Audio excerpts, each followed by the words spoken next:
Hi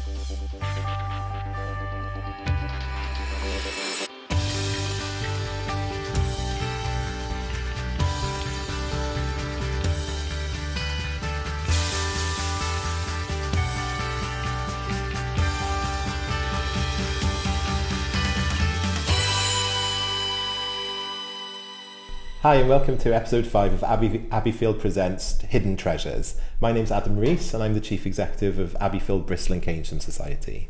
And I'm Michele Wainwright. I'm the General Secretary to Abbeyfield England, which is the membership body for our lovely Abbeyfield societies across the UK. And this is our 5th and final episode of our series around looking at the hidden treasures of Abbeyfield. And what we're going to be looking at today is housing choices, so finding the right fit. Yeah, I think that there is a lot of misconceptions out there. There's certainly, I feel like that the terminology that is used so interchangeably, I mean, whether that's formal terminology in the sector, I don't know whether that fits with what residents, potential residents would look for. Yeah.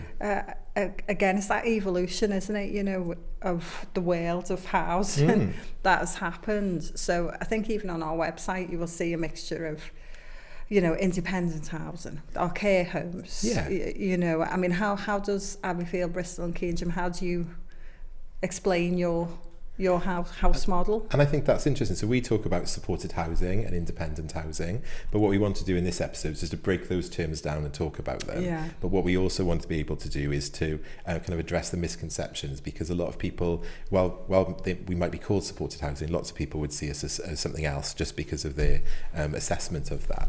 So that's kind of where we want to explore in this episode. I mean, we touched on it a little bit in episode 4 about how people feel about moving on and change. And I think I mentioned then about downsizing. And I do feel like that it is a downsizing opportunity that people who are moving into our houses are having. But really, that conception that it's a home. Yeah. And that seems to be it. Everyone, when you speak to a lot of people, a home is interchangeable, isn't it? And it's now that I haven't worked in Abbeyfield, I feel the need to say to people, do you mean a care home? What do you mean? You just say, I don't want to move into a home. Yeah. What is a home? I think that's really important, because you look at because my staff will talk about a home because that's connected to family, and they want people to feel at home in our houses. But there's also kind of the more negative connotations in society about a care home or what that means, because care homes are not obviously considered bad things, and they're really useful. But it's thinking about that on the journey of someone's life. So what we've got now is some clips, and we're going to listen to some residents talking about how they feel about these things. So it'd be great to hear from them. What do you think are the most common misconceptions about Abbeyfield? That they're care homes. I think that's the number one. That it's a care home. And that you lose your independence, I think. Probably being like a care home, I would have thought. I'm not going to lie, because that's probably what I thought before I started working here. But it's not, because obviously it's independent living. Although we're caring, and we probably do go a little bit above and beyond our roles sometimes, but you would do. And I think if you're that way inclined and you're that sort of person, then you do. You want to help. You don't want people to struggle. A lot of people don't have any conception about Abbeyfield at all. If you talk to people and say, I'm in an Abbeyfield, a few of them know, but most of them say, well, what's that? Or is it a care home? You're not in a care home, are you, Pat? And I say, well, no, retirement. It's not that well known, except I think the people that live immediately around know, or if they've got family that have come. But it's not a concept that many people know about.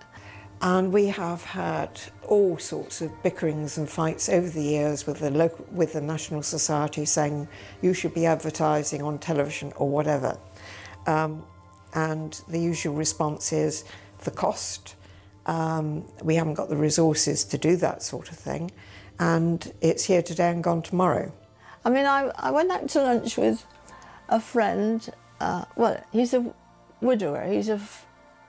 He was the husband of a very dear friend I'd known since I was 18, I think it was. We went out to lunch and he said, one of the things he said to me, he visits an elderly lady in a care home, and although she's quite bright, he said all the others are just sitting around rather gaga. He said, is it like that in yours? And I said, well, no, it's nothing like that in ours, is it? It's just people.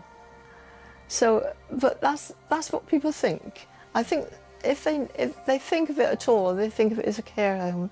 So I think you really ought to try and get across that it's not, because it's not like living in a care home, from what I've seen. It's not a care home. It doesn't smell like a care home. And it smells lovely here. It doesn't smell of wee or anything like that. It smells of lovely food cooking in the air. I think it's more family orientating than it is a home, or people address it as a care home, but it's actually not. It's more like a family sort of place where people get together and have a little chat and, you know, get to know each other better, and staff and residents are basically all the same. Well, since I've been working sort of within Abbeyfield for about the past sort of 5-6 years, what I think is the feeling of everybody working as a family, really, and I that's what I like, and I know that's what a lot of people that work here sort of said the same thing. We all get on really lovely, and that sort of filters through the house as well. The residents pick up on that, and it's just it's a lovely environment to be in. I wouldn't be able to sort of stay at somewhere where if it's not like that. The residents are happy. It's just a lovely place, a lovely feeling, I think. It is family. That is my thing. Is there? How can I explain it? Is I'm not just a member of staff. I'm a part of the family, and also the residents are part of my family too. I've seen residents come and go from here, and it's been sad seeing them go, and it's been nice seeing them come. And you do get upset like their family. So yeah, it is one big family here. That was great to hear from them, and I think that mirrors what we said, Michele, just about those misconceptions. Not that one or the other is bad, but actually understanding which ones are which and which are best for you at your time of life. Do you think we need in Abbeyfield to label ourselves like that, or should we just be Abbeyfield houses and we are what we say on the tin, if you like? I think that sounds great, but what we need to make sure about is that people know what they're getting. So actually it'd be really useful, I think, today to talk about what the different terminologies you see in newspapers and in the press about what retirement living is, and then we can start to kind of break down what the core elements of that are, because my residents don't care what the house is called as long as they know they get X, Y and Z. So I think that'd be really useful. So should we have a look at the different types of retirement living? Go on, fire away. Great. So I think a lot of the time we talk about supported housing, and often that's called sheltered housing in different places, and would have been called sheltered or warden in the past. And for me, that's a lot of what Abbeyfield, Bristol and Keynsham offers, is that supported housing so that people have got their own flats. We don't provide any care, so we don't have carers coming in and out from our organisation, but we're there to support. So we provide a cleaner sometimes who does a good deep clean on your bathroom that you sometimes want. We've got cooks in, which is often the key part, so you've got your meals prepared and included in that, and we've got staff around who are able to interact with you and socialise with you. We're not providing lots of care services or services to our residents, but there are people there. You're not on your own, and you know there's somebody you can call or speak to if you want a bit of help. So our residents will come down and speak to our staff if they're looking at, do you know where the library is, or actually I want to take part in this activity. So we can signpost to other things, but it's more about kind of facilitating and encouraging people to be living and to be living their lives with Abbeyfield as their base. Well, like that, it's as a base, isn't it? Yeah. It's like going back to everything we've spoke about, like a house share. Yeah, exactly. like that communal living, side of things. But the terminology is really important here, I think, because generationally, I think we'd all call it a different name. Yes. I think my age group would probably have called it sheltered housing. you know, and we moved on, and we are supporting housing. And I don't like sheltered. I think there's kind of, it's probably from our youth, there's connotations about that. So I talk about supported. Yeah, you know, when you think about sheltered housing, you know what I think about, you know what comes to mind? A big bell pull with a red thing at the end, and a warden coming running in. Yeah. I don't know why. Is there something that I've seen, probably episodes of Taggart or something, you know, way back where people have lived in them blocks. Yeah. And you know they're independent because it's a flat. Yeah. But for some reason, that's what I and that's what we would see as supported now. And a lot of providers would talk about supported housing that might not have the services that Abbeyfield provide, like the staff on site or the cooks, but it is a community of flats or apartments that people have got some support through an alarm system or through people on site. And you know what I was thinking the other day, because I mean the government has started doing consultation around the supported housing, and you know, I know we haven't really delved into looking at affordability for housing, but the model of Abbeyfield is kind of falls between the cracks, legally, you know, with that charitable model. Yeah. So like them services that we offer. So even the likes of like the laundry. Now you mightn't do the laundry, but the laundry services that are available to do so. The meals, the staff who are around, and it's like breaking down and that legislation which is around housing benefit and splitting between the rent and the actual additional services that are classed as supported housing. And I think Abbeyfield as a charitable model needs to be talked about more. Yeah, I think that you're right, because there is a different offer. We talk about supported housing, and it's probably good to look at the other side of that, which is independent housing. And that's a term that we often see connected to retirement communities. And in those, that's probably just a little bit less staff on site and a lot more independence expected. So you might have an apartment with kind of full kitchen and maybe a spare room that people are living in, but there's a lot less services. So you're living in a community or in a block of flats with other older people, but there's a little bit less support there. So we see and there's less services like made available. And services directly available. So a lot of the new retirement communities you see in retirement villages might have those on site, but they're much more for you to choose to take part in rather than it's something being as part of the offer that you're living in. Yeah, apart from what you're paying for. Yeah, exactly. Really, you know, you sign up, you sign your tenancy, and this is included in it. Yeah, and I've worked in other organisations and we've provided retirement communities. So some people might just live in the flat and go out every day and never see anybody. They wouldn't take part in like the on-site restaurant or the on-site activities, but they're there if they wish to use them. The other side then is looking at kind of what we've talked about and the residents have talked about as being what is a care home.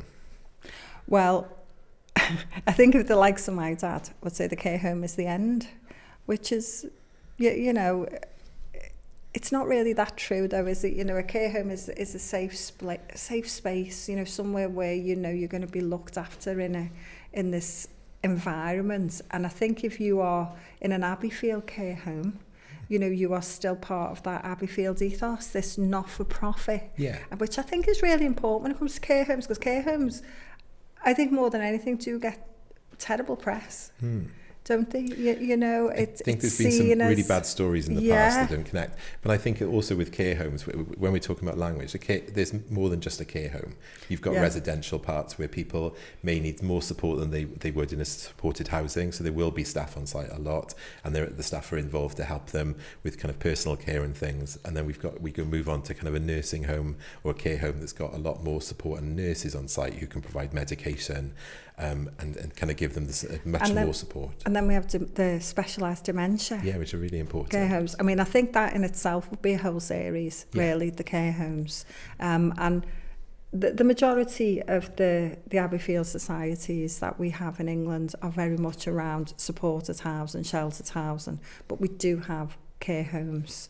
And I think probably something to touch on later on, that debate whether a care home should be part of a bigger village or if that's maybe just a little bit.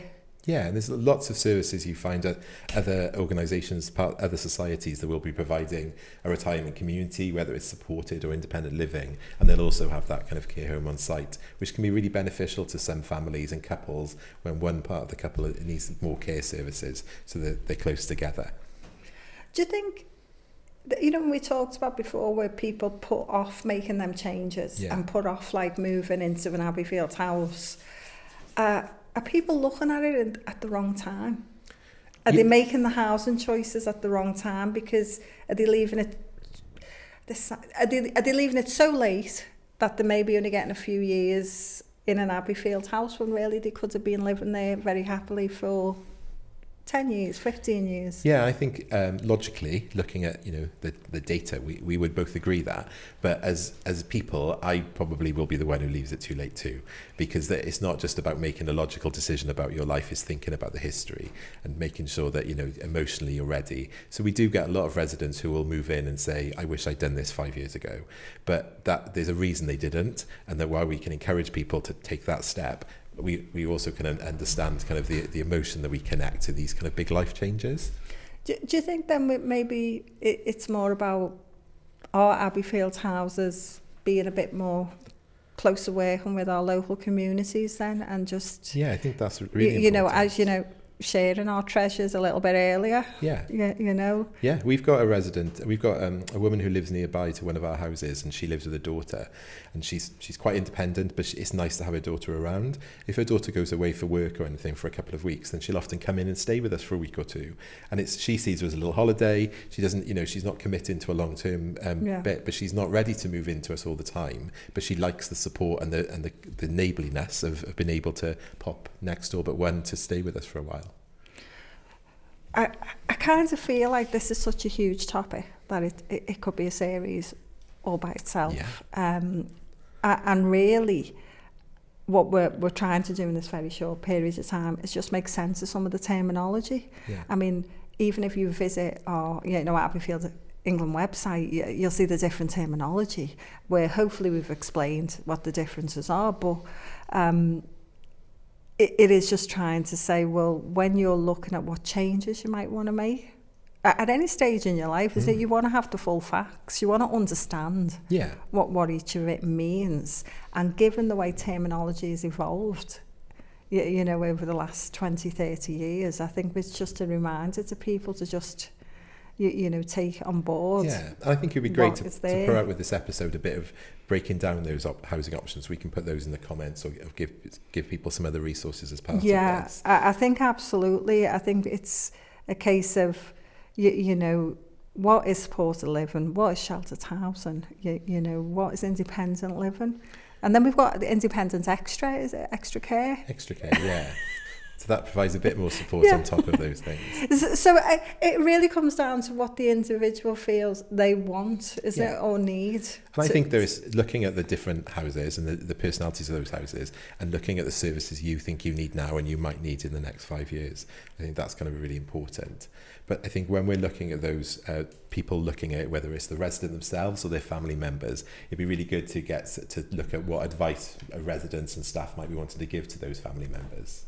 Yeah, I think it's definitely something we should take forward, and we should look at how people learn from what other people's experiences and what they should have looked for, maybe what they felt like that might have brought them to Abbeyfield a little bit sooner, had they been a bit clearer on maybe what that was that they needed. People always know what they need, though. Adam, I'm not sure I know what I will need in 5 years' time. There's some simple things, isn't there, when it comes to buildings. So it's mobility would be the first thing you might say. Well, I live in a 5-bed house. The bedrooms are upstairs. I'm not in a bungalow. There's limited opportunity to downsize and purchase a bungalow in my area. So there's physical choices that you're looking at with housing. But then what we're saying here is really that clarity about other things that can make your life really good. Yeah. Actually, these services might not necessarily, I can't do my washing, but actually it'd be nice if someone could help me. And in our houses, the residents have got their own laundry slops, so they use the laundry every week. But if they can't, or they're not feeling very well that week, or they need a bit of support, then our staff can do it on occasion. But it's that options, and I think it's future-proofing yourself, isn't it? And thinking about how do we need to, what do we need? I think when people talk about it, it's not a case of you can't do it. It's again choice, and I think that's been our theme throughout the episode. Choice. Do you want to be able to access a service if needed? Or are you perfectly happy to say, no, I know I'm just going to do that myself? And that will impact which type of housing you are looking at? Yeah. So Michele, if you were thinking about top tips for older people when they're thinking about housing options, or even their families when they're supporting their family members, what would some tips you'd have? I think for me, it would be location. You know, I think you touched on earlier, you know, getting that location. Do you want to be where you've been living for many years? So then obviously look in that area and try to stay there. If you're moving to be closer to family, find a house that you can move into that is close to what interests you. Is it close to the library? Is it close to the pub? Is it close to the supermarket? You know, location. Yeah, of course. And for me, I think it's about thinking about the services, not just the services you need now, but starting to plan. So actually, you might be okay with walking up the stairs now, and you might be okay with cooking, but what might you need? So having something that you know that there's a lift or you're on the same floor is really useful. But also then for me, it's especially because we've got 4 houses to choose from, it's about finding the right house for you. So as we talked about in previous episodes, each of our houses have got quite a different personality, whether it's for staff, because of staff and residents, or because of the type of building. And I think you just need something that you find the right fit. Yeah, and again, just going back, I'd say be open-minded to discussing the downsizing. Be open-minded to what's available out there, and try to move away from this terminology that gets used, and just think about what suits you personally. Yeah, and I think that's a great moment for us to end on, actually. You know, what suits you and what's going to work for you as you're going forward. So this is bringing us to the end of this podcast, and actually the end of this series.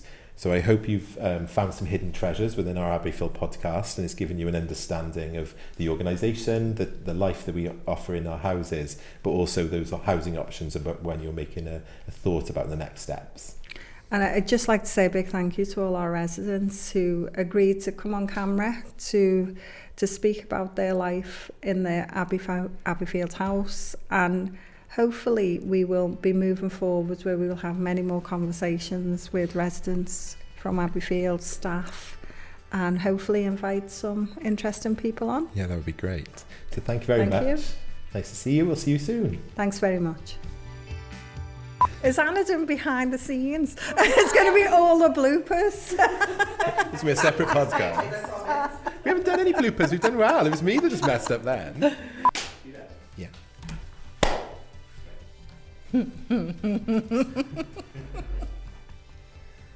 Hi, and welcome to episode 3 of Abbeyfield Presents Hidden... Can I start that again? Sorry. I can't say... I struggle with this line every time. Hi, and welcome to episode 5 of...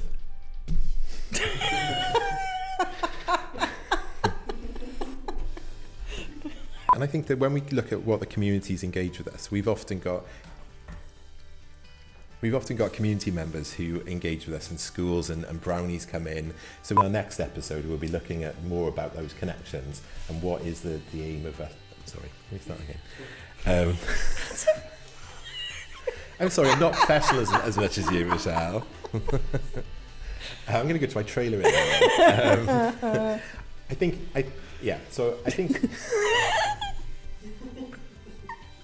I love your glasses.